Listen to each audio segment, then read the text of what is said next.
Wren Baker wrote an open letter, and in that letter, he did not seem happy.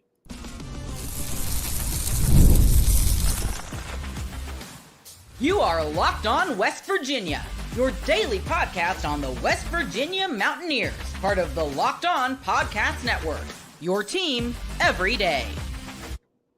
What is up? Welcome in, guys, on this episode of Locked On West Virginia. My name is Mountaineer Paul. Thank you for being here. Thank you for making Locked On West Virginia your first listen every day, and for being part of the Locked On Podcast Network, where we talk about your team every single day. Brought to you by FanDuel. Place your first $5 bet, and you'll get started with $200 in bonus bets, and that's guaranteed. Go to FanDuel.com to get started. Thank you guys for joining me for a live edition of Locked On West Virginia as we venture into the great unknown, talking about Wren Baker.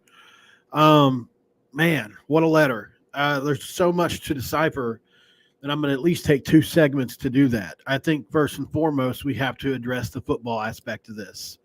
If you don't know, Wren Baker, it's basically a state of the program type letter. The thing about it is the timing of the letter for me personally. There's going to be people that read into it all certain different ways. So there's going to be people that say, and he does do this every year. He writes this letter like this every year. So there's going to be people that say that. There's going to be people that say that he's making excuses for Neal Brown in this letter. There are going to be people saying that there's insidious meanings in it and things you can read into.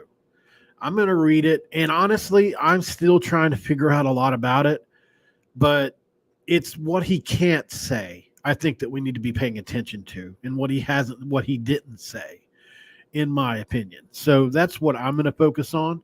Stick with me for that. So let me get down here to the last part of the letter where he says, oh, yeah, by the way, guys, after I read all this other stuff, talked about how we can't compete financially and all this, oh, by the way, one final thought. West Virginia prides itself on the conviction that hard work, grit, and determination lead to results. Despite the efforts of our football coaches and student athletes have put forth this season, the effort, I guess it's miswritten possibly, despite the effort our football coaches and student athletes put forth this season, the results of a tough early schedule, that sounds like Neal Brown a little bit, are not what we all expected.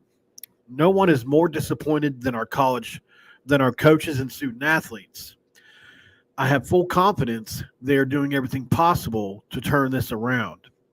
Your fan support at Milan Puskar Stadium this season has been tremendous.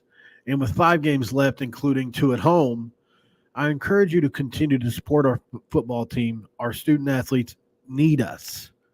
I'm grateful for each and every one of you and an honor to be a Mountaineer of your Director of Athletics. A Mountaineer and your Director of Athletics. Okay, so he didn't say, I'm confident that they're going to turn it around, right? That's not what he said.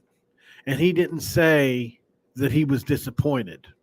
But he also didn't say that the opposite of that. He also didn't say that I have full confidence, right? So there's a lot to read into here. Pick it apart how you want. I'm going to get accused of that. It's fine. I understand that's part of it. But let's get into this line right here. So no one is more disappointed than our coaches and student athletes, and I have full confidence they are doing everything possible to turn this season around. So there's nothing. Wren Baker didn't associate himself with this at all, and he didn't make. There's nothing. None of Wren Baker's thoughts of what Wren Baker thinks is in this really at all. It's all about what others might do and how they feel. So there's a few reasons for that. Obviously, he can't say much. Number one, but I think some people will criticize this and say, "We've been asking you to address this. Why can't you address it?" And I think he's just going to let it play out. Before all this, he went into a lot of financials, which I'm going to get into in the second segment. But some people have said that maybe it was a prelude to kind of discuss Neal Brown's contract and the buyout, and maybe to use that as an excuse, maybe not to be able to buy it out if need be. So that's an interesting prospect as well, to think that this letter was nothing more than an elaborate way to say, hey, look, our money situation is not great, and unless you start giving us more, don't expect changes on the field or off the field with Neal Brown. So interesting. But if you can see what the last thing he says is, I encourage you to continue to support our football team. He's having to beg us to do this, right? And not beg, that's a bad way to say it. He's having to ask us to continue to support. If everything was good, he wouldn't say that. So like there are lots of things to read into that make me think that he's not happy. He's just saying it in a way that the way he can say it without it coming across as, listen, Neal Brown has sucked. The football team has not lived up to expectations, and please don't give up on us. That's what I get out of this. I think they're going to try their very best to turn it around, but they're probably not going to, at least to the expectations of the fan base. So let me read this again and tell me if you hear any of that. Despite the efforts of our football coaches and student athletes to put forth this season, the results of a tough early schedule are not what we all expected. So actually, he did kind of include himself right there. The results of a tough early schedule are not what we all expected. For me on that aspect, that is the one part of the letter that angered me a little bit, was like, you're feeding into Neal a little bit. Sure, the tough early schedule is definitely tough. But the loss to Pitt, inexcusable. The loss to Iowa State, I feel like, was avoidable. And being so much worse than Kansas State is something that I just can't be okay with. And there's one of those every year, but it's not the Oklahoma one. It's the Oklahoma State one from 2 or 3 years ago, whatever it was, when we were at home, when they honored Major Harris at halftime. We got absolutely obliterated by a really good Oklahoma State team. Don't get me wrong. I think that was their 11-win team, maybe. But why aren't we ever the 11-win team? Why aren't we ever the team that's good enough? So that's the question. It's not, it's not just a one-year thing. Those are my main thoughts on it. So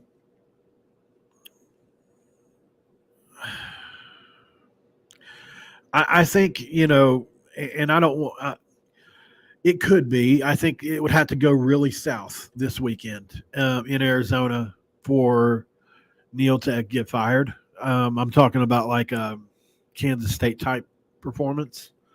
And Arizona is just not good enough, in my opinion, to do that. I actually think we're a better team, but I picked us to lose because just of all the negativity, and I thought Garrett was going to be out. I still think he gives us a good chance to win against this Arizona team. We just need our offense to flow, and I think Garrett gives us the best chance to possibly do that. I think Nico's the better long-term solution, but for giving me a 1 week, I got to say Garrett, as long as he's healthy. If he's not healthy, then it doesn't matter.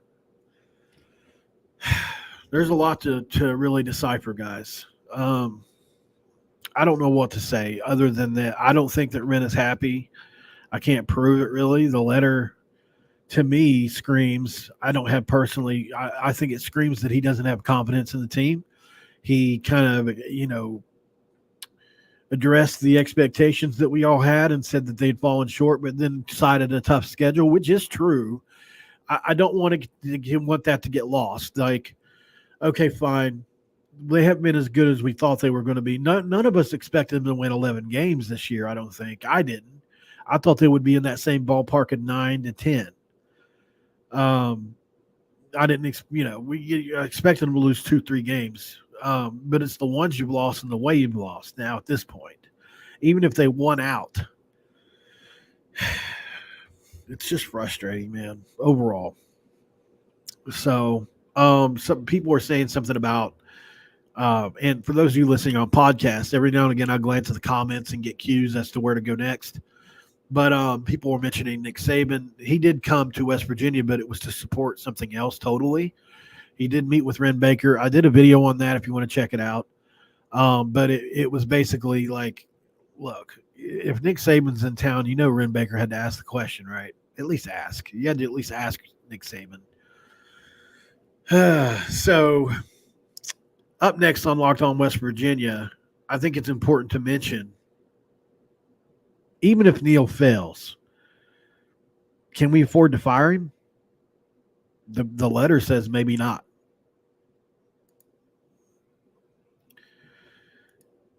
This episode of Locked On West Virginia is brought to you by Z-Biotics. Z-Biotics pre-alcohol drink is the world's first genetically engineered probiotic. It was invented by PhD scientists to tackle rough mornings after drinking. Here's how it works. When you drink, alcohol gets converted into a toxic byproduct in the gut. It's this byproduct and not dehydration that's to blame for your rough next day. Pre-alcohol produces an enzyme to break this product down. Just remember to make Z-Biotics your first drink of the night. Drink responsibly, and you'll feel your best tomorrow. Step 1. For best results, make pre-alcohol your first drink. Step 2. Pace yourself, hydrate, and get a good night's sleep. And step 3. Wake up tomorrow feeling refreshed and ready to take on your day. ZBiotics.com/LockedOnCollege to learn. You can go there to learn more and get 15% off your first order when you use Locked On College at checkout. It's backed with a 100% money guarantee, so if you're unsatisfied for any reason, they'll refund your money. No questions asked. All you have to do is head to zbiotics.com/LockedOnCollege and use the code LockedOnCollege for more info and 15% off.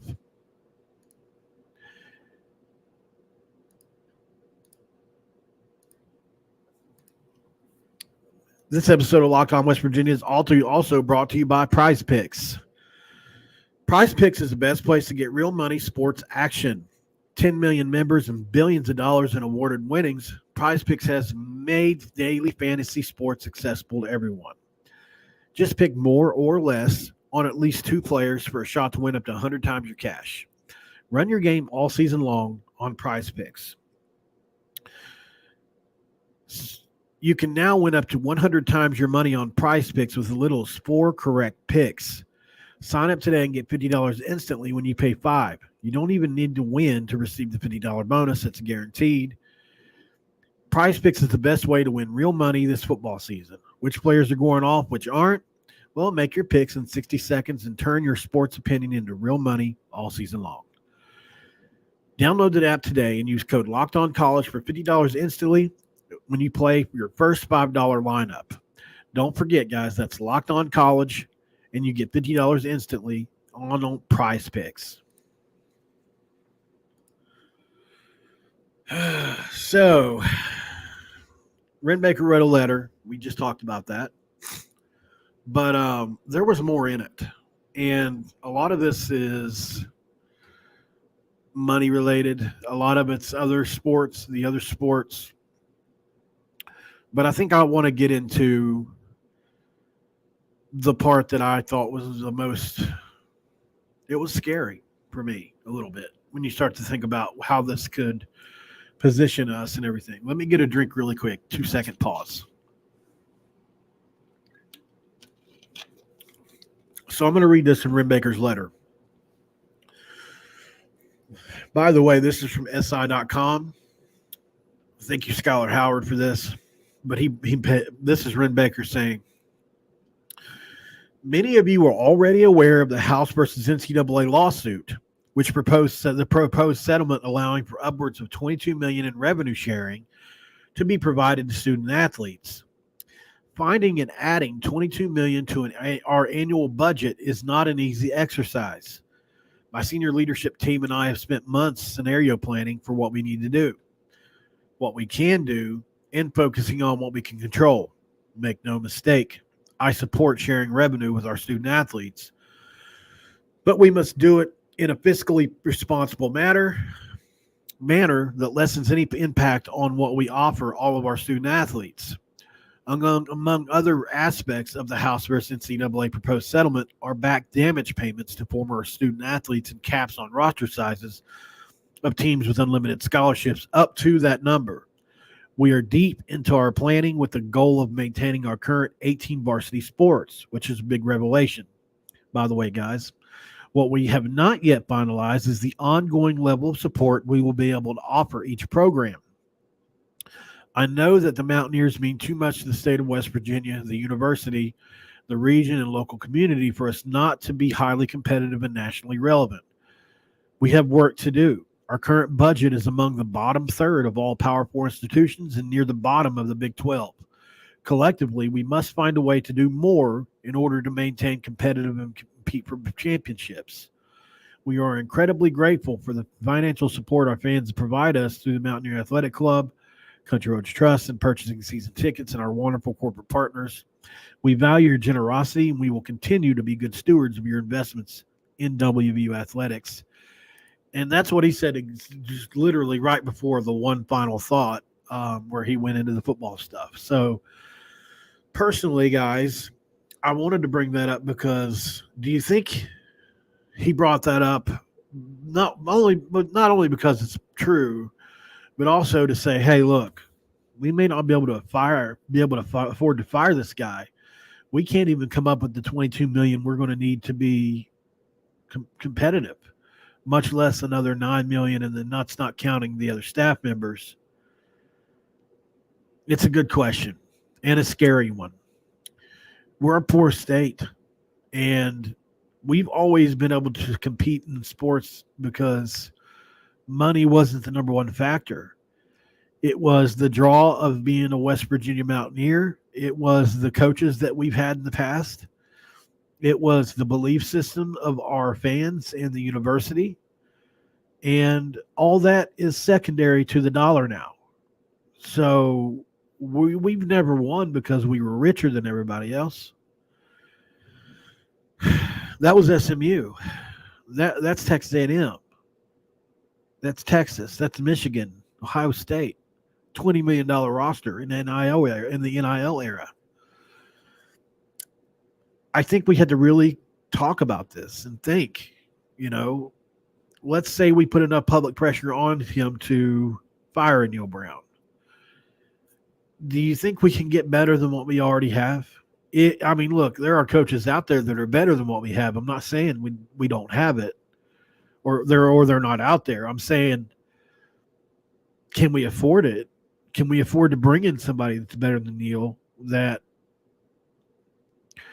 who's an average 6-6 kind of head coach, really is what he's proven to be. So he's average. I know people even argue with me about that, but his record shows that he's basically average. I wouldn't call him the worst coach because he's not, in my opinion. I think he's not good enough for us, and I've wanted him gone. So understand that. So, but it's not like we're doing less with more, right? We're doing sometimes more with less, or at least less. Or we could be doing less with what other teams are doing more with, even in some occasions. And I think you look around the country and see what like Pitt's doing right now. Really, that's the one that irks me the most. Is I don't think they for sure don't have more than we do. They're probably in our ballpark. They chose right when it came to player personnel, and we didn't. It's basically the facts. That's basically the facts. So I just wanted to bring that up. I'm not saying that it's 100% true. I'm not saying that it's 100% going to happen this way or anything like that. But it's a scary thought and proposition to think that, look, who else is out there that we can afford? Because it's not like, I would love to think, and sometimes as a fan, you forget about this aspect of it because we don't have to deal with it directly. We get to shout out whoever we think should be coach. That's what we get to do as fans. And then they actually have to go apply what the budget says they can afford, which is why we got a Neal Brown last time around. It wasn't like we could afford somebody better, or we probably would have got somebody better or a little bit better. I know Neal was one of the hottest young guys out there at the time. I get that. But there were other more proven guys we could have gotten as well. So I just want to be fair in my judgments is all. I don't want to come across ever as being leaning too far in one direction or the other. And I hope you guys can appreciate that, because there are some people where in the face of evidence, even still will support their own viewpoints. And I'm not one of those people. If you show me evidence that says I'm wrong on something, I may not like it, and uh, I may not even respond to it if we're in a debate or an argument. But my mind can be changed even internally. So I just want to point that out. It's scary, guys. I don't want to be left behind, and a lot of people have become a little apathetic and have talked about, look, maybe we shouldn't go to games. Maybe we should boycott games. Maybe we shouldn't support this, that, or the other while Neal Brown is coach. And what people don't understand is, that doesn't support Neal Brown, but that money that you're donating now probably isn't being used right now. It's probably being used a year or two down the road. And so you're only hurting the next player or even coach. That's I don't think people get that. If you stop, it's like, once you build up to a certain point, you have money in the bank or whatever, however you want to put it. You're drawing money out of the ATM. But if we stop donating or helping, then it becomes a hand-to-hand transaction. They need it immediately now to do this or that. And we don't want to get in that position. I know I'm talking about for sports only, because obviously they're looked upon as pretty broke. We look like basically in debt in a lot of ways. So this is all on Wren Baker. This is on Wren Baker. This is what he was brought to West Virginia to fix. We've heard him mention the upper box seats they're going to put in. They're going to add like $20 million. We've heard him talk about other things. Another thing that I wanted to make mention of really quick too is the majority of us only care about two sports, and for me, three personally, four.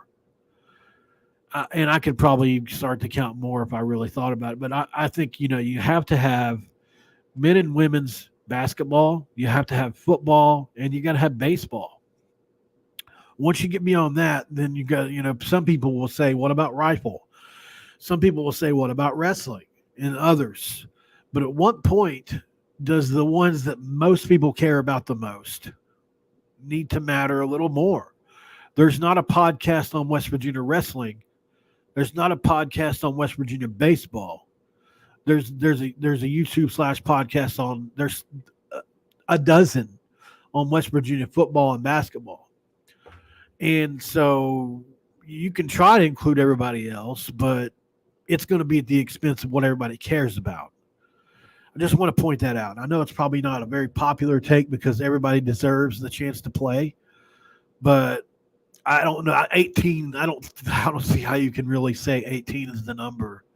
If you got to spread it out across 18, then we might as well we're not going to make it.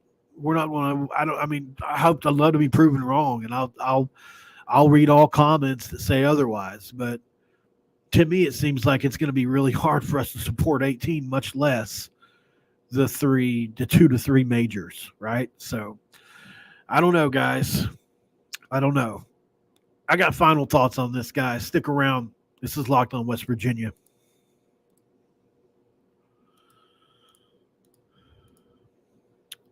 This episode of Locked on West Virginia is brought to you by FanDuel. Hey, NFL fans, you can start the season with a big return on FanDuel, America's #1 sports book. When you get the hunch in the middle of the game, you can check out the latest stats, view the live play-by-play, and so much more on the same page where you place your bets. All you got to do is get started with $200 in bonus bets. That's guaranteed, by the way. All you have to do is place your first $5 bet, and that's at FanDuel.com. And looking today, still steady on the Arizona Wildcats at 3 points. Not a surprise. No money coming on the Mountaineers with all the negativity. Nick Saban was in town. Everybody thought it was to be a coach at West Virginia and what have you. So it's going to continue to be on Arizona. We'll see what tomorrow delivers. And we are back on Locked on West Virginia. So, interestingly enough, guys, Somebody's asking, Kevin, brother, that's not what this show is, and I would get in trouble with the company if I talked about anything other than the majors. I unfortunately not allowed to talk about anything other than what matters to most people. Not saying it don't matter, but it don't matter to most people, Kevin. So I apologize for that. I like I said, it's going to be a big game tomorrow, and I brought all these first two topics up to talk about the third one, which is Arizona. I feel like West Virginia's a better football team. I'm going into this feeling like we're going to win this game handily. I truly believe that, even though I picked against us. I guess I was just being a little bit negative at the time. I've had time to think about it. And I really do feel like even at 3-4, we're a much better football team than them. I went back and did a lot of research on them. They're really, really bad. And I feel like our record is a product of our tough schedule. If we had played, listen, I'm gonna tell you Arizona's schedule, okay? And you tell me what West Virginia's record would have been against that schedule, because I can promise you it wouldn't be 3-4. And that's when I started to think about, like, well, maybe, you know what? So West Virginia or Arizona has played New Mexico, Northern Arizona, Kansas State, Utah, Texas Tech, BYU, and Colorado. You know who we played. We played Penn State and Pitt just in the non-conference alone. Their non-conference was New Mexico and Northern Arizona, guys, and they still only have 3 wins. So when you look at it like that, and look, they beat Northern Arizona 22-10. So I don't know how good a Northern Arizona is. I mean, they've lost to teams like Montana and Idaho this year, so they can't be that great from memory. Anyway, my point over all this is I think I've overestimated Arizona quite a bit here. They have the best player on the field in Tech McMillan. But outside of that, I'm not too awfully scared of them. And they've struggled big against some teams this year. Obviously, when they played anybody worth the crap at all, it's been a blowout.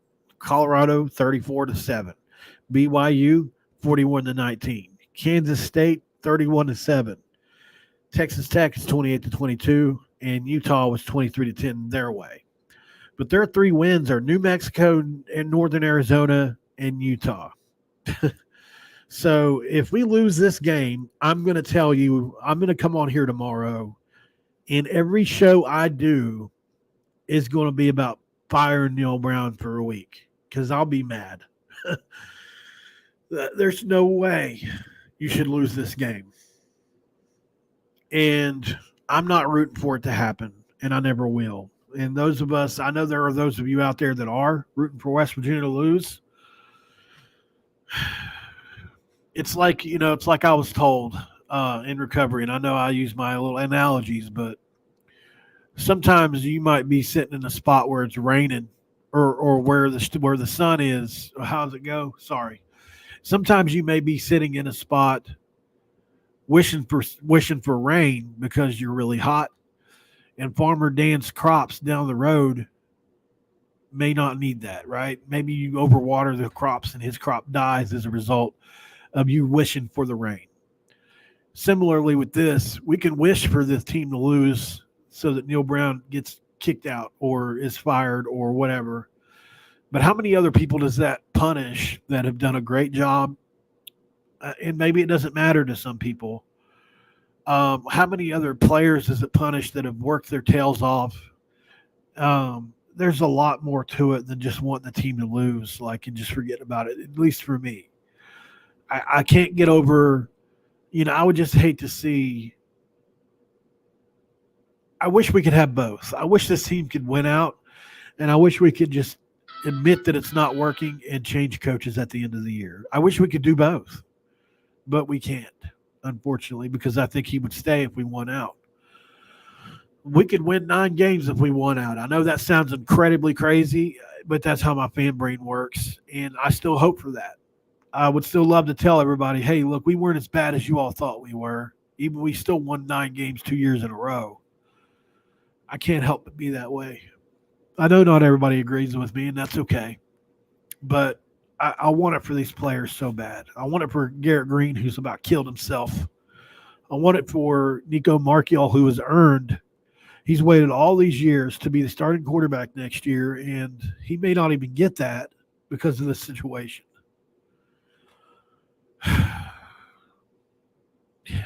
Makes me emotional. I hate it for these kids.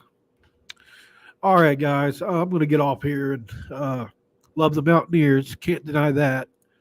Stick around for the end of the episode. I got to read a thing off here, and then we'll bounce up through. But thank you for making Locked On West Virginia your first listen every single day, guys. If you can do me a big favor, make Drake Told Locked On Big 12 your last listen of the day. Drake leads the conversation in conference realignment news and pulls no punches when it comes to covering every team in the Big 12. Find Locked On Big 12 wherever you get your YouTube or on any podcast. All right, guys. Thank you. I appreciate that for watching today. And I'm sorry for getting a little emotional there. I love these kids and I love the university so much. So it is what it is. Good night.